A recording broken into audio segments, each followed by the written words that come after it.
Hello everyone, कैसे हैं आप सब। आई होप कि आप सब अच्छे होंगे और आपकी पढ़ाई अच्छी चल रही है। हम लोग पढ़ रहे हैं quadratic equation. R S Agarwal के एक्सरसाइज 4A मैं बता चुका हूं, जिसमें मैंने 6 टाइप ऑफ क्वेश्चन बताए हुए हैं। अब हम पढ़ेंगे डिस्क्रिमिनेंट। क्वाड्रेटिक फार्मूला जो होता है वो मैं नहीं बता रहा हूँ, क्योंकि फार्मूला आप लर्न कर लीजिएगा। और है कुछ नहीं, जो 4A के क्वेश्चन है वही 4B में है। ठीक है, बस बोल दिया है कि solve the question using the quadratic formula. ठीक है, ये होता है, आप लर्न कर लीजिएगा। मान लीजिए आप उसका फैक्टर नहीं कर पा रहे हैं क्वाड्रेटिक इक्वेशन का, तो आप इसका यूज करके लगा सकते हैं। ठीक है, जो क्वेश्चन मेन आ रहे हैं हमारे एग्जाम में वो आते हैं डिस्क्रिमिनेंट से। बहुत ज़्यादा क्वेश्चन आते हैं। ठीक है, तो उसको पहले समझ लेते हैं। डिस्क्रिमिनेंट होता क्या है, हमारा standard equation A X square B S plus C equal to zero. ठीक है, तो जो B square minus four A C ये जो सॉल्व करते हैं, ठीक है, इसी को बोलते हैं डिस्क्रिमिनेंट। हम इसे कैपिटल डी से डिनोट करते हैं। तो कहीं कहीं capital D equal to discriminant लिख देता है, कहीं पर बुक में ये दिया होता है B square minus four A सी को डिस्क्रिमिनेंट बोलता है। ठीक है, तो आप कंफ्यूज मत करिए। और इसी की वैल्यू से पता चलता है कि जो हमारा क्वाड्रेटिक इक्वेशन है, जो उसके दो एक्स की जो दो वैल्यू आएंगी उनका नेचर क्या होगा। ठीक है, क्या क्वाड्रेटिक इक्वेशन सॉल्व होगा कि नहीं होगा, इसी पर है। तो उसको भी समझ लेते हैं, कब होगा क्या नहीं होगा। अगर हम B square minus four A सी निकालते हैं और वो क्या है, उसकी वैल्यू ग्रेटर देन जीरो है, मतलब पॉजिटिव है, सिंपल सी बात कर रहे हैं, पॉजिटिव है, तो जो हमारा एक्स की वैल्यू आएगी वो रियल होगा। ठीक है, रियल मतलब रियल नंबर आप ऑलरेडी जानते हैं। आप जितने भी नंबर जानते हैं अभी तक, ठीक है, वो रियल ही कहलाते हैं। ठीक है, इमेजिनरी नंबर आपके कोर्स या सिलेबस में नहीं है। ठीक है, तो आप कंफ्यूज मत होइएगा। जितने नंबर आज तक अपनी ज़िंदगी में देखे हैं, जो भी देखेंगे वो सब रियल ही होंगे और अनइक्वल होंगे, मतलब एक्स की जो दोनों वैल्यू होगी वो अलग अलग होगी। ठीक है, मान लेते हैं, let see X equal to, एक्स की दो वैल्यू क्या हो जाएंगी, एक हो जाएगा मान लो ए हो जाएगा और एक हो जाएगा एक्स इक्वल टू बी हो जाएगा, मान लेते हैं। ठीक है, नहीं, ठीक, सपोज दैट ये ए भी नहीं मानते हैं कि कोफिशिएंट में दिया हुआ है, तो हम कोई और ही लेटर ले लेते हैं। हम अल्फ़ा बीटा ही मान लेते हैं, अल्फ़ा बीटा ही मान लेते हैं। ठीक है, एक हो जाएगा हमारा अल्फ़ा हो जाएगा, एक हो जाएगा हमारा बीटा हो जाएगा। अल्फ़ा बीटा दोनों रियल हैं और दोनों अलग अलग हैं। ठीक है, सेकेंड कंडीशन क्या होती है, B square minus four A C equal to zero. हम क्या यहाँ पे B square minus four A C निकाले और वो इक्वल टू ज़ीरो आ जाए। ठीक है, उसकी वैल्यू ज़ीरो हो जाए, तो जो हमारा एक्स का वैल्यू होता है वो रियल एंड इक्वल होगा। रियल का मतलब रियल तो होगा ही, मतलब कोई भी नंबर आएगा या कुछ भी आएगा। इक्वल का मतलब अब इस कंडीशन में जो हमारा एक्स की वैल्यू होगी वो सेम हो जाएगा, या तो एक्स इक्वल टू अल्फ़ा, दोनों अल्फ़ा होगा। ठीक है, या तो हम एक्स इक्वल टू बीटा, मतलब दोनों ही सेम होंगे। मीन्स कहने का मतलब ये जो हमारा क्वाड्रेटिक इक्वेशन है ये परफेक्ट होल स्क्वायर में चला जाएगा। ठीक, थर्ड केस क्या है, अगर हम B square minus four A सी निकालते हैं और उसकी वैल्यू जो माइनस में आ जाती है, ठीक है, मीन्स लेस देन जीरो, तो वो जो क्वाड्रेटिक इक्वेशन होगा वो सॉल्व नहीं होगा, उसका कोई आंसर नहीं होगा। ठीक है, फिलहाल अभी के लिए। ठीक है, नो रियल रूट्स। ठीक है, अब रियल रूट्स है ही नहीं है, तो इमेजिनरी आपके कोर्स में है ही नहीं, तो उसको सॉल्व करने की ज़रूरत नहीं पड़ेगी। ठीक है, आई होप कि ये आपको अच्छे से समझ में आ गया होगा। ठीक है, अब इसी पर बेस्ड जो क्वेश्चन बनाए गए हैं वो क्वेश्चन पूछते हैं। ये भी डायरेक्ट पूछ लेता है और क्वेश्चन बहुत ज़्यादा पूछे जाते हैं।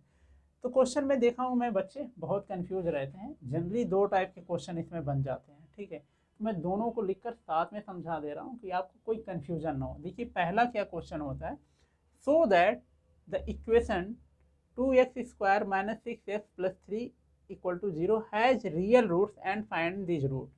इसमें पूछ दिया है कि आपको दिखाना है कि जो ये इक्वेशन होगा रियल रूट होगा। रियल रूट किस में है, देखो रियल रूट दोनों में है, greater than zero equal to zero, मतलब यहाँ से हम B square minus four A C निकालेंगे। ठीक है, हमको यहाँ निकालना होगा, इसको हमें क्या करना होगा, फाइंड करना होगा। ठीक है, वो पॉजिटिव आएगा।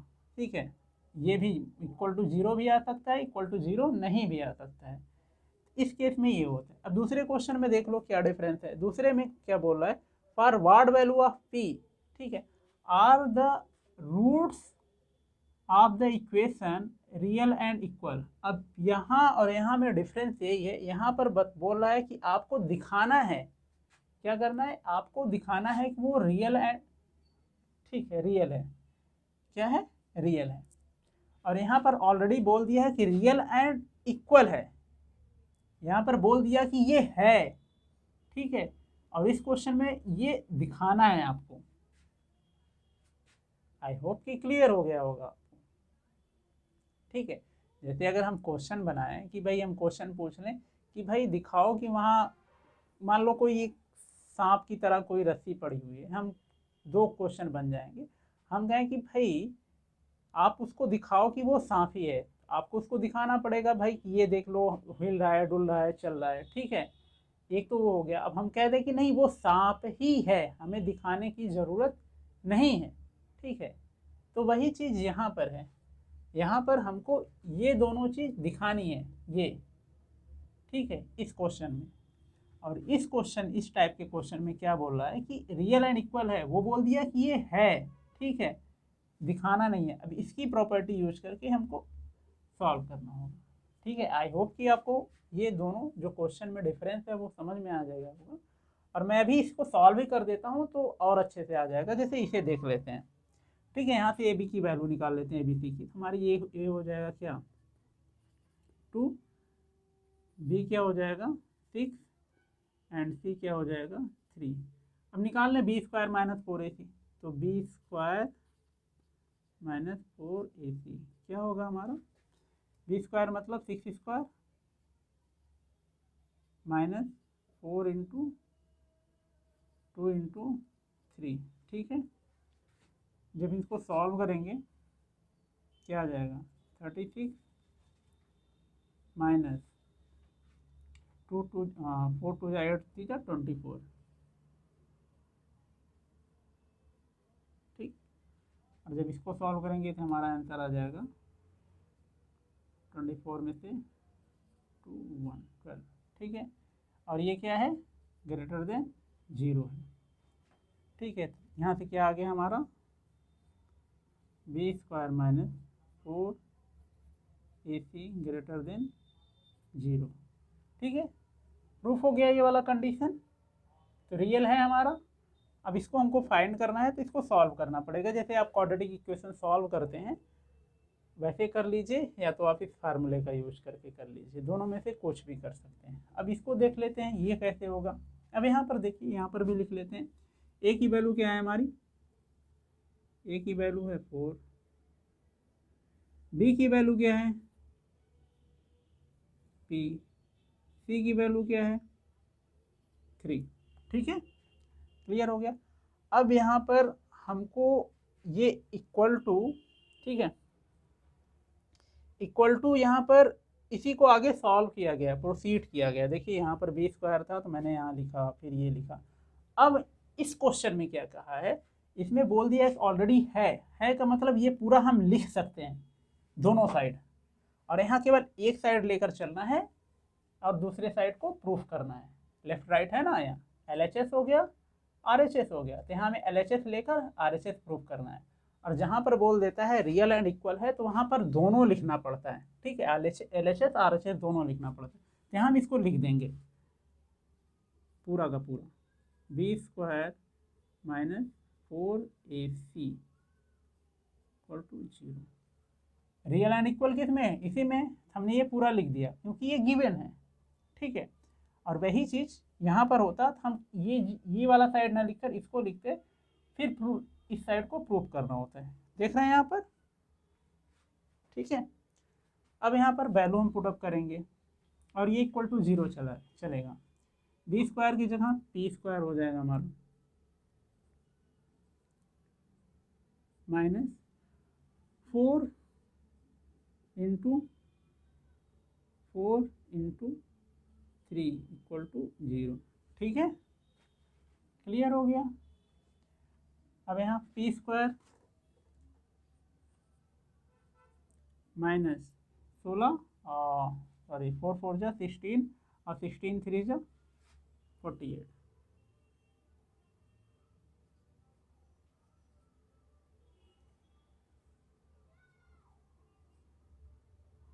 अब इसको क्या करेंगे, हम उस साइड ले जाएंगे 48 को,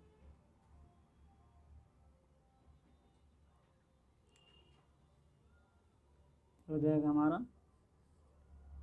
P square equal to minus नहीं होगा, 48।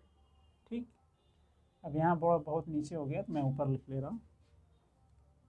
अब यहाँ से अगर हम p लेंगे, p equal to plus minus under root 48। ठीक है, अब जब इसको सॉल्व करेंगे तो आ जाएगा प्लस माइनस, इसको हम ब्रेक कर देंगे फैक्टर, तो कितना आ जाएगा 16 इंटू 3, 16 स्क्वायर 4, तो 4 बाहर आ जाएगा। या मैं लिख ही दूँ, कन्फ्यूज़न ना हो आपको, ये 4 इंटू 3, 4 का पेयर हो गया तो 4 कहाँ आ गया बाहर, √3, तो p की वैल्यू ये आ गई। ठीक है, दो हो सकती हैं, +4 √3 भी हो सकता है, -√3।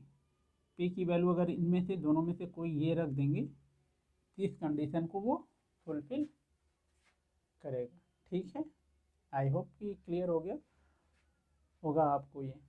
ठीक है, फिर से एक बार समझ लेते हैं इसको।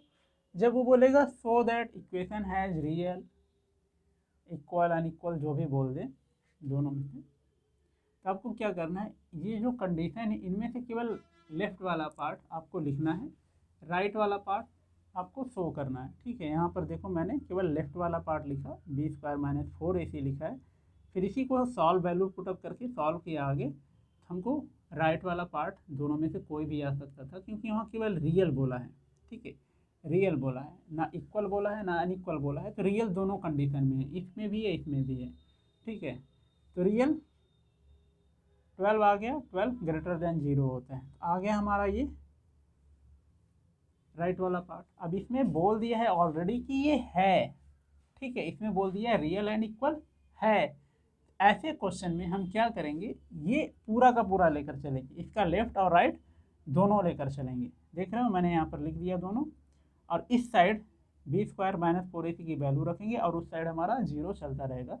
फिर इसको हम सॉल्व करेंगे, और जो भी ये क्वेश्चन तभी पूछा जाएगा जब इस क्वाड्रेटिक इक्वेशन में कोई लेटर वगैरह होगा और उसकी वैल्यू फाइंड करनी होगी, तभी इस टाइप का क्वेश्चन रहेगा।